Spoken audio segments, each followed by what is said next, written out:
বারাণসী এলাম আর গঙ্গা দর্শন করলাম না, এরকম হয় নাকি? আজ আমাদের দিন শুরু হচ্ছে গঙ্গার দর্শন দিয়ে, তারপর দশাশ্বমেধ ঘাটের মহাগঙ্গা আরতি, আর শেষে ভৈরবের শহরে বটুক ভৈরব মন্দিরের দর্শন। চলো আজকের দিনটা স্মরণীয় করে তুলি। তো বন্ধুরা, ওয়েলকাম ব্যাক টু রোমার রুটস। আজকে হলো 27শে ফেব্রুয়ারি 2025। আগের দিনই আমরা জানি মহাকুম্ভ মেলা শেষ হয়েছে, আর আমরা এখন আছি আস্সি ঘাটে। তো দেখতেই পাচ্ছেন একটু একটু করে ভিড়টা কমছে। আর সকালবেলা এটা ছিল আমাদের ব্যালকানি থেকে ভিউ। সকাল সকাল আমরা চলে এসেছিলাম আমাদের হোটেলের ব্যালকানি ভিউ রেস্টুরেন্টে, যেখানে আমাদের ব্রেকফাস্ট ছিল। তো জেনারেলি এদের ট্যারিফ রেটসের সাথেই আমাদের ব্রেকফাস্ট ইনক্লুডেড ছিল। তো আজকে আপনাদের দেখাবো যে হোটেল এলিনাতে ওদের ব্রেকফাস্ট মেনুতে কী কী থাকে। তো জেনারেলি আমরা এরকম জায়গাতে যেরকম ব্রেকফাস্ট এক্সপেক্ট করি ঠিক সেরকমই পুরি সবজি দিয়ে শুরু হয়। তারপর থাকে কিছু ফ্রেশ ফ্রুটস, কর্নফ্লেক্স, আর তার সাথে আপনি দেখতেই পাচ্ছেন কিছু এগস, আর নর্মাল কিছু আপনি সকালবেলা যে কোনো ব্রেকফাস্টে একদম লাইট ফুড এক্সপেক্ট করেন। তো সব থেকে বড় ইউএসপি হলো এই জায়গাটার হলো এই সুন্দর ব্যালকানি ভিউটা। তো এই রেস্টুরেন্টটা হলো একদম আপনার গঙ্গা ফেসিং। তো সেখানে আপনি সুন্দর একটা গঙ্গা দেখতে দেখতেই কিন্তু ওখানে বসে ব্রেকফাস্ট করতে পারবেন। এটাই হলো এখানকার ইউএসপি। তো তাড়াতাড়ি ব্রেকফাস্টটা করে নিয়ে আমরা বেরিয়ে গেলাম আমাদের সেদিনকার দর্শনের জন্য। এটা ছিল আমাদের দ্বিতীয় দিন বারাণসীতে। তো বারাণসীর অলিগলি দিয়ে আমরা চললাম সীতা হোটেলের দিকে। আর এই সীতা হোটেলের সামনে দিয়ে বেরিয়েছে এই ঘাট দর্শনের এই সিঁড়িটি, যেখান দিয়ে নেমে আমরা করব সেদিনকার মতো। কিন্তু সেদিনকে যদিও সকালে আমাদের প্ল্যান ছিল যে নৌকা বিহারটা করে নেব, কিন্তু রাস্তাতে এমন একটা জিনিস দেখলাম যে মনটা এতটা খারাপ হয়ে গেল যে সেদিনকে সকালে নৌকা বিহার করতে পারিনি। তো এই মানুষটিকে সেদিনকে আমরা দেখলাম যে ইলিগালি এখানে কিছু পাখি বিক্রি তিনি করছিলেন, যদিও আমাদের সরকারের দ্বারা এটি রেস্ট্রিক্টেড। যাই হোক, ওখানে বলাতে মানে উনি তো মানেননি। আর আশপাশে সেদিনকে যেহেতু কোনো পুলিশেরও দেখা পেলেনি, তাই বুঝতে পারলাম না যে ঠিক কী করাটা উচিত হবে। তাই শেষমেশ ওনারই কথা মেনে লাস্টে একটু দরদাম করে নিয়ে উনি 1000 টাকা করে প্রতিটি পাখির জন্য চাইছিলেন, কিন্তু আমরা শেষমেশ 400 টাকা করে প্রত্যেকটি পাখির জন্য নিয়ে এই 4টে পাখিকে উড়িয়েছিলাম। জানি না এতে কি শেষ অবধি আমাদের পূর্ণ অর্জন হলো, কিন্তু এই জিনিসগুলো ডেফিনেটলি এরকম জায়গায় বন্ধ হওয়া উচিত। তো ওটা করে নিয়ে আমরা এবার চলে গেলাম আমাদের দুটো ওখানকার প্রধান মন্দির দর্শনের জন্যে। একটি ছিল হনুমান মন্দির, আর আরেকটি ওখানকার বটুক ভৈরব মন্দির। তো সেটারই পথে আমরা এখন যাচ্ছি।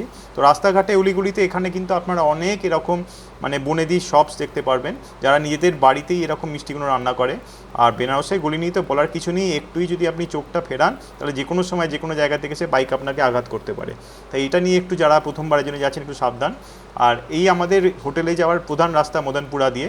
তো এই মুখেতেই কিন্তু এই সুন্দর একটি জিলিপির দোকান আছে। এখানকার কচুরি জিলিপি কিন্তু খুবই ভালো। তো আমরা নিয়ে নিলাম এখান থেকে টোটো, কারণ গাড়ি করে কিন্তু বেনারসের এই ট্রাফিক দিয়ে যাওয়াটা একদমই সম্ভব নয়। সেদিনকে ছিল আবার একটা মানে ওদের ওখানে একটা লোকাল ফেস্টিভ্যাল ছিল, তো তার জন্য প্রচুর ভিড় হয়েছিল, বাইরে থেকেও লোক এসেছিল। টোটো নেওয়া ছাড়া এখানে আর অন্য কোনো উপায় ছিল না। টোটোতে দাদা বললেন যে মোটামুটি তোমরা ধরে রাখতে পারো 2.5 ঘন্টা লাগবে, কিন্তু ওখানে গিয়ে কোনো কারণে জানি না উনি অন্য একজন সাওয়ারি পাওয়াতে উনি আমাদের হনুমান মন্দিরেই নেমে দিয়ে নিজের মতো চলে গেলেন। তো ওইটাই হলো হনুমান মন্দিরের আপনার গেটটা। দেখতেই পাচ্ছেন সেদিনকে যেহেতু ছিল একটা মঙ্গলবার, প্রচুর ভিড়। তো ওখানে বাইক থেকে শুরু করে সাইকেল প্রায় সবই ঢুকেছে। আর এখানে ঢোকার মুখেই আপনারা একটু কিছু প্রসাদ সামগ্রী কেনার জন্য এরকম দোকানগুলো আছে।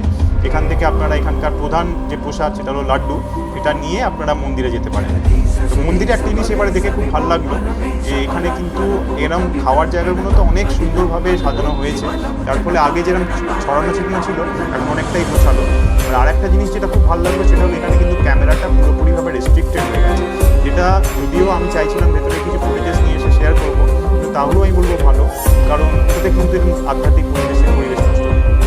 তো আসার সময় আমরা দুর্গা মন্দিরটা বাইরে থেকে দেখে নিয়েছিলাম, কারণ সেদিনকে আমাদের দুটো মেন জায়গা যাওয়ার ছিল, আর প্রত্যেকটা মন্দির সেদিনকে যাওয়ানো সম্ভব হয়নি। দ্বিতীয় যে জায়গাটার কথা আপনাদের বলছি সেটা হলো বটুক ভৈরব মন্দির, যাকে বলা হয় কাল ভৈরবের ছোটো ভাই। তার সম্বন্ধেই আপনাদেরকে একটু জানাই। তো বারাণসী মানেই শুধু কাশী বিশ্বনাথ নয়, এখানে ভৈরবের রাজত্ব। আর আজ আমরা এসেছি বটুক ভৈরব মন্দিরে, যেখানে ভৈরবের শিশু রূপে পুজো করা হয়। ভৈরব হলেন কাশীর রক্ষাকর্তা। কাশীর কোনো পুজো ভৈরব দর্শন ছাড়া পূর্ণ হয় না। বটুক মানে শিশু, আর এখানে ভৈরবের শিশু রূপকেই পূজা করা হয়। কথিত আছে যারা এখানে প্রার্থনা করে তাদের সমস্ত বাধা দূর হয়। তো আজকের দিনে ভৈরব দর্শন না করলে যেন বারাণসী যাত্রাই অসম্পূর্ণ থেকে যায়। খুবই সুন্দরভাবে আমরা এই দর্শনটা করতে পেরেছিলাম। আর এর আগে আমরা এতবার বারাণসী এসেছি, আমরা জানি না কোনোবারে আমাদের এই বটুক ভৈরব সম্বন্ধে কোনো কেউ আমাদের গাইডেন্স দেয়নি। এবারে আমাদের ভাগ্যে ছিল, তাই আমরা বটুক ভৈরব দর্শনটা এত সুন্দরভাবে করতে পেরেছিলাম। তো আমাদের খুবই ভালো লেগেছিল, কারণ এখানকার মন্দির মন্দিরের পরিবেশটা এতটা সুন্দর, আর সব থেকে বড় কথা খুবই অকৃত্রিম, এখন অবধি খুবই সিম্পলিস্টিক রাখা হয়েছে এখানকার মন্দিরটা, তো যার ফলে দর্শনার্থীরা খুব সহজেই এখানে এসে পুজো দিতে পারে। মন্দির দেখে নিয়ে আমরা দুপুরটা রেস্ট নিয়েছিলাম, আর বিকেলবেলা বেরোতেই আমরা দেখতে পেলাম এই সুন্দর কিছু পোর্ট্রেট, সেখানে এখানকার লোকাল কিছু আর্টিস্ট লেগেছে। তো যারা যারা এরকম আর্টিস্টিক ফটোজে ইন্টারেস্টেড তারা দেখতেই পারে।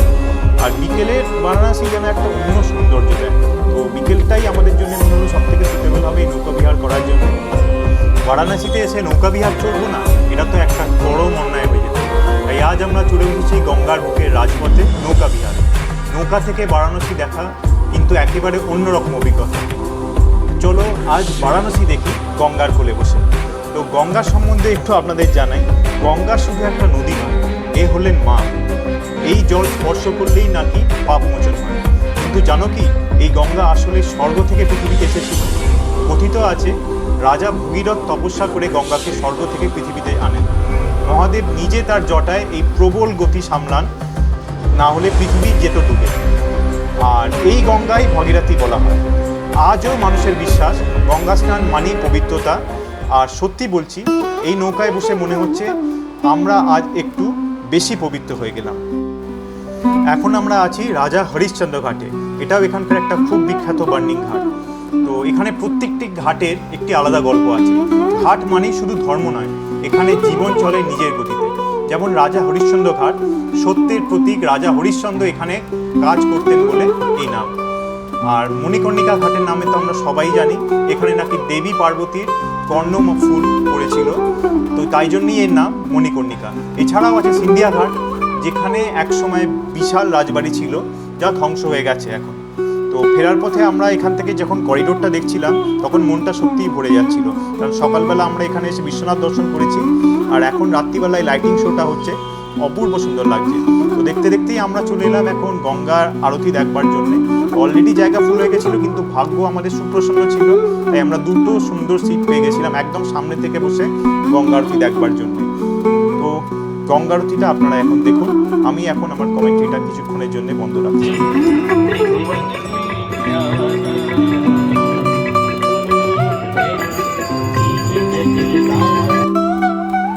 আরতি শেষ হয়ে গেছে, কিন্তু এই মুহূর্তের রেশ অনেকক্ষণ থাকে, মনে হয় যেন এক অদ্ভুত প্রশস্তি এসে গেছে। আর গঙ্গার জলে প্রতিফলিত আলো যেন স্বর্গের এক ঝলক। বারাণসীর রাতটা আজ আরেকটু বেশি অলৌকিক মনে হচ্ছে। তো আমাদের গঙ্গা আরতি দেখে নিয়ে আমরা চললাম এবার মেন মার্কেট গোদলিয়া চকের দিকে। তো সেখানে প্ল্যান ছিল এবার কিছু স্ট্রিট ফুড ট্রাই করে নেওয়ার। এখানকার খুবই বিখ্যাত শীতকালেই যে সুইট ডিশটা পাওয়া যায় সেটা হলো মালাইও। এটা এখানকার খুবই বিখ্যাত একটি সুইট ডিশ, তো সেটাই একবার চেখে দেখার ইচ্ছে ছিল। তো আগের বার এসেছিলাম, প্রত্যেকটা বারেরই মিস হয়ে যায়। তো এইবারে মালাইও নিয়ে নেওয়ার পর এখানকার একটা খুব বিখ্যাত বাঙালি মিষ্টির দোকান, যারা এখানে এসে বাঙালি মিষ্টির দোকান খোঁজেন তাদের জন্য এটা কিন্তু বেস্ট অপশন, সেটা হলো কালিকা সুইটস। তো এখানকার কর্ণধার নিজের হাতেই মিষ্টিটা বানান, আর অপরূপ সুন্দর এখানকার মিষ্টি। আপনাদের এখানে এসে মনে হবে যেন এক টুকরো কলকাতা।